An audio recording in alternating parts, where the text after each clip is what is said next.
আসসালামু আলাইকুম। আলহামদুলিল্লাহ, আমাদের নওগাঁতে নওগাঁ সাফারে বেশ কয়েকদিন আগে থেকে নেই বিভিন্ন প্রকার আম বাজারে উঠা শুরু করে দিয়েছে।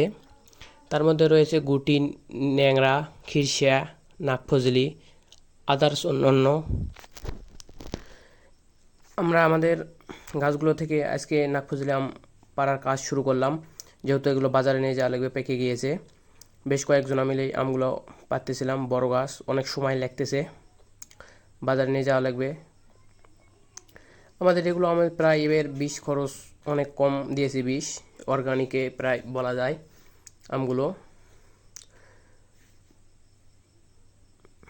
যেহেতু বাড়ির পাশেই গাছ বাড়িতে খাওয়া লাগে, এই কারণে অত ওই পরিমাণ বিষ প্রয়োগ করা হয় না গাছগুলোতে। অনেক কষ্ট হয় বড় গাছগুলোতে আম পাড়া, যেহেতু রূপালিগুলো ছোটো রূপালি গাছে আম পাড়া কোনো সমস্যা হয় না, যেহেতু নিচ থেকে আম পাড়া যায়। এগুলো গাছে উপর থেকে পাড়া লাগে।